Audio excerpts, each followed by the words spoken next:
course, they cannot read, learn how to write without writing. So it's like teaching people to drive cars while they're not driving.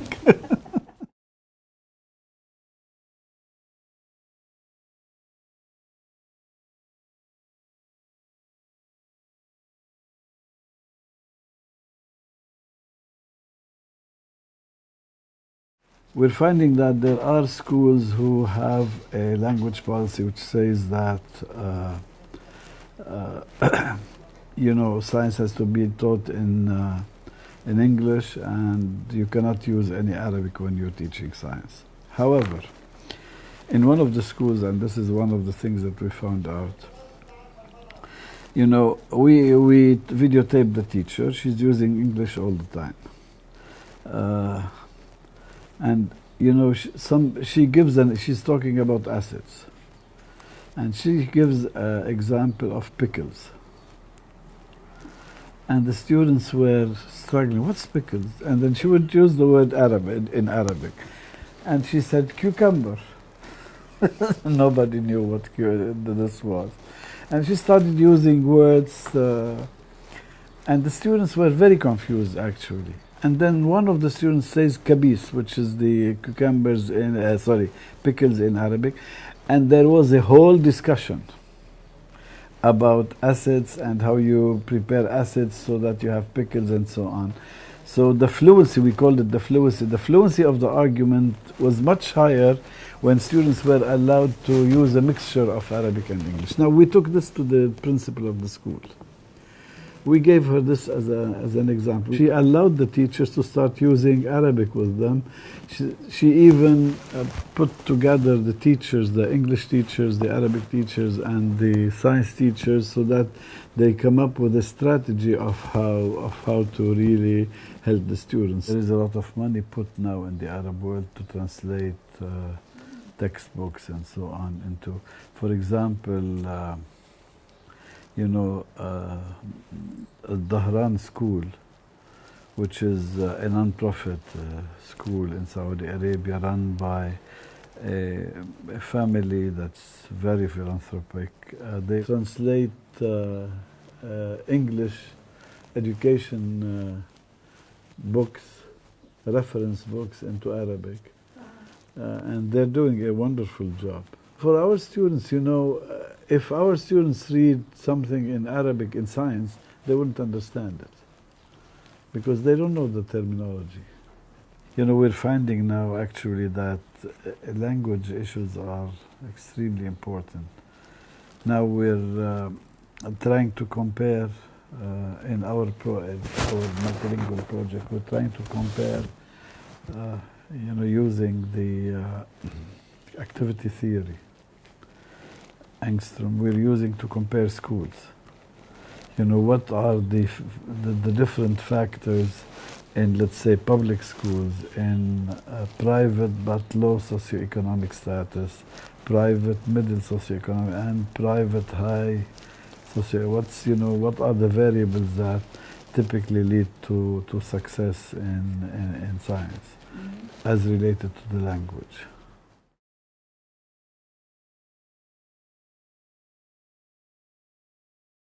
There are a lot of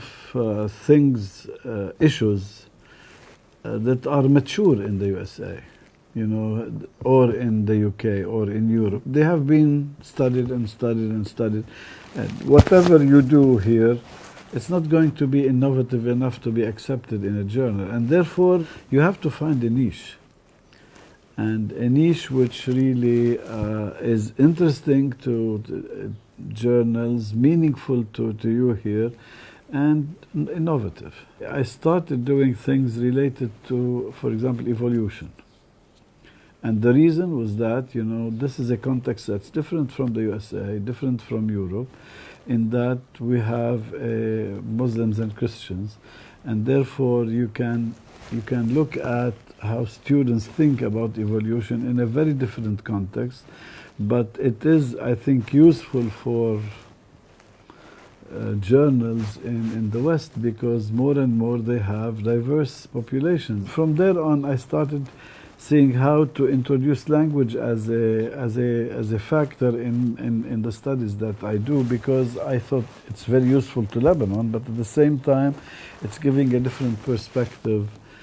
Teaching science in a multilingual context is different from teaching science in a monolingual context. I was invited by King Saud University to give them tips on how do you publish in international journals.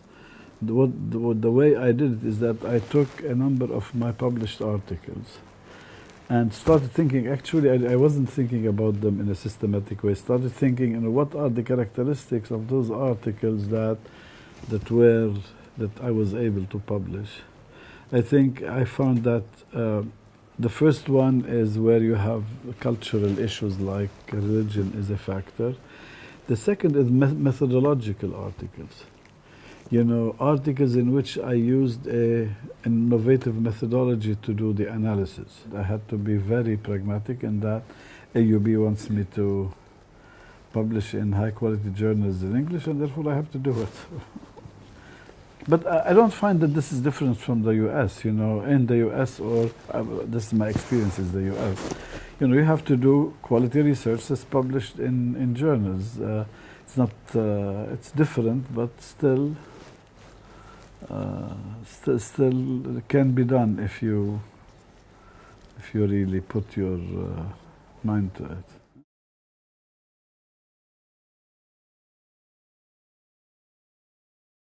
In 1992, I was for 1 year in Yemen. I came to Yemen from Syracuse University, and I have never taken any science in Arabic.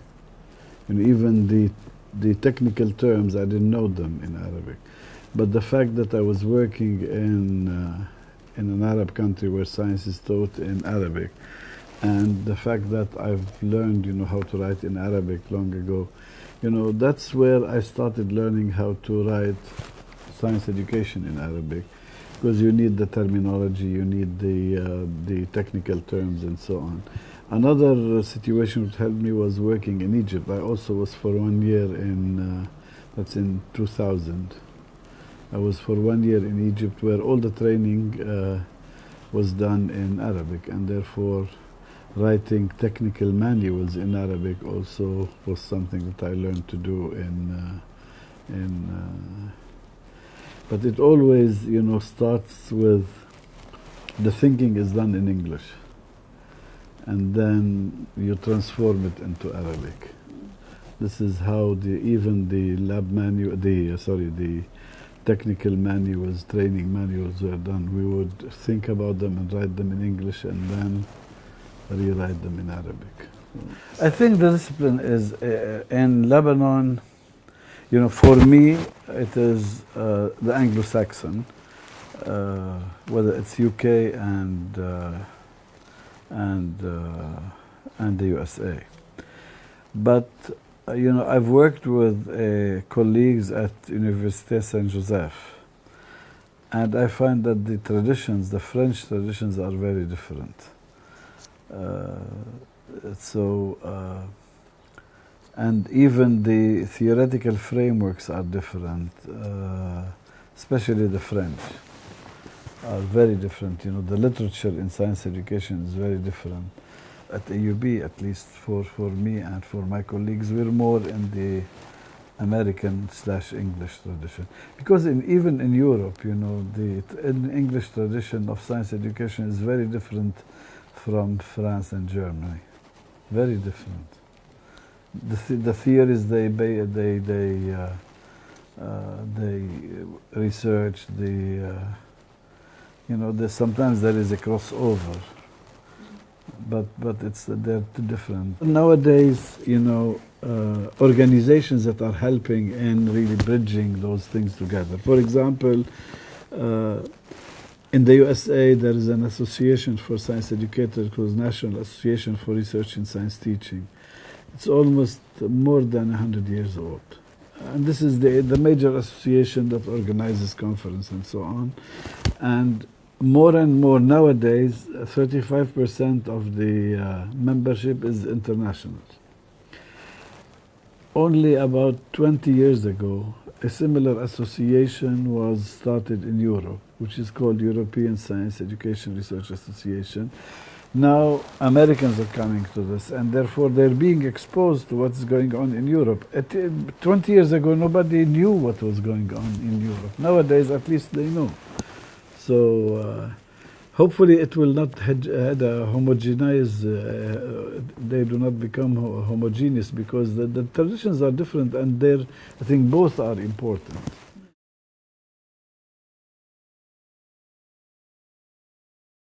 Nobody in my family knew any English.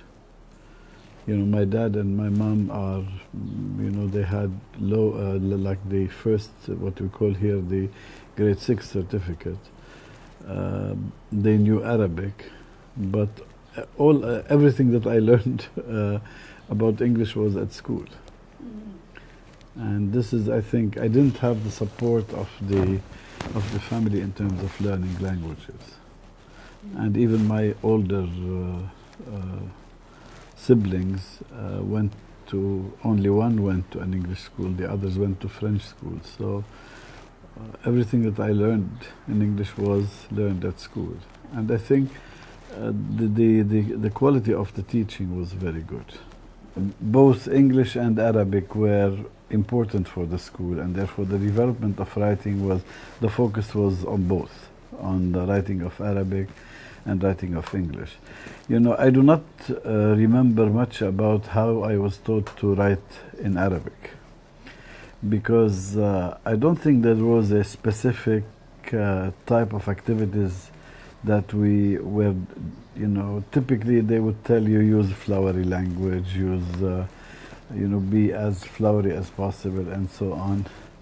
While in English it was much more structured. I still like now what they used to call the précis practice, because it helped me really to focus on main ideas and to take a big piece of writing and then writing it with the main ideas and it helped me a lot when I was at school, but it also helped me when I came to the university. So I think that those are two things that helped: doing a lot of writing with a lot of feedback, and at the same time, you know, how you take a very big idea and try to reduce it into a summary.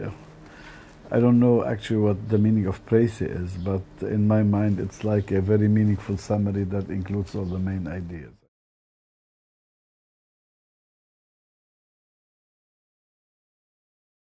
Many teachers use the multiple choice in science, and therefore students have not learned how to write in science, even though learning from writing in science is, I think, a major issue nowadays.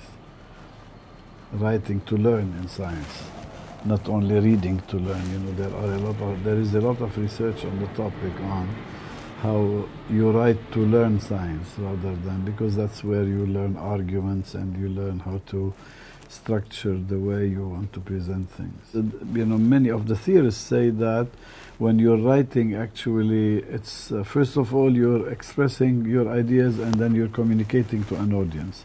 Second, it is outside, and therefore you can really reflect on it. You can use your metacognitive skills to critique what you've done, much more than the spoken English, because you cannot stop and critique yourself. But actually, the process of writing is essential in the learning of science, because if you know, of course, you know, science is all about arguments and writing arguments and defending arguments or critiquing arguments and so on, and that's a lot of language. When you teach science in English, the American tradition takes over and you use a lot of multiple choice questions, while in French schools they do, even though some of them are moving towards the short item, and they do a lot of writing.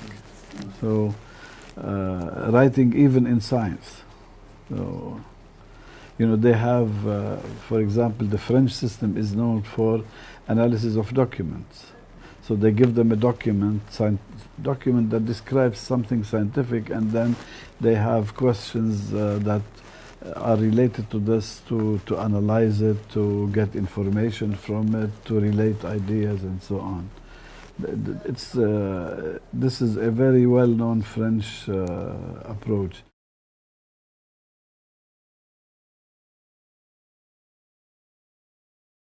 The students who come to us come from the sciences, because I teach science education. And therefore, I don't know how much reading they do in the sciences other than the textbooks, and sometimes they do not read the textbooks. Sometimes they read the PowerPoint presentations or the summaries or whatever, and practice on exams. The students who come to us have to read articles in social science, not in science. And, you know, the tradition is very different. You know, the articles are longer, maybe the structure is different, especially if you're reading qualitative research. The structure is different.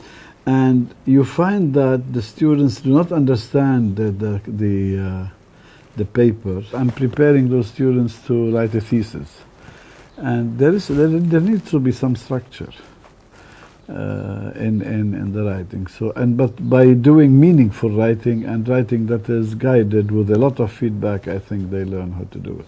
Of course, they cannot learn how to write without writing. So it's like teaching people to drive cars while they're not driving. They don't know what the structure is and why do you write a literature review, why you have questions based on the literature and so on.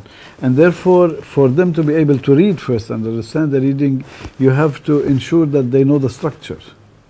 You know, why do I have an introduction? Why do I have a literature review? Why do I have a...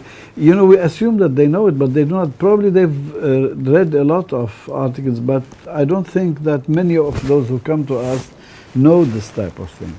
And it's, for some of them, it's an aha experience. Oh, now I understand what they're saying. Now this is for the reading, because you know they do a lot of reading. In the courses where I teach, is that I ask them to read and then to reflect on the reading. But I've decided that I will do this gradually. You know, I start by asking them to write summaries, and I teach them how to write a summary. You know, I found a way of structuring and I give them a lot of feedback on the summaries. Then I also teach them what reflection means. You know, because for some of them reflection is redescribing what you've read, but you want a more in-depth reflection. Also, you know, they do, I think, between 9 and 10 assignments in the course, writing assignments. You know, the first 3 or 4 they get a lot of feedback without any grading, any points. Then from 5 and on, I start giving them grades with feedback. I have a rubric to do that.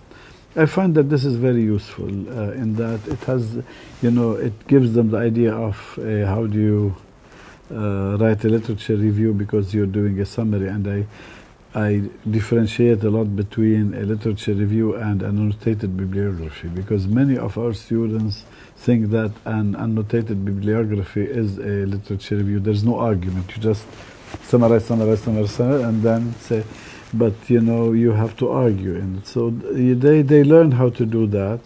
And then in the course they write 2 major papers, because when you're reading one paper, reflecting on it is different from you have several papers and then you try to write an argument. So they also write 2 papers where they use more research to synthesize and come up with a question. So this is my own way of teaching them how to write. But they do a lot of writing. They complain, but at the end they say it helped.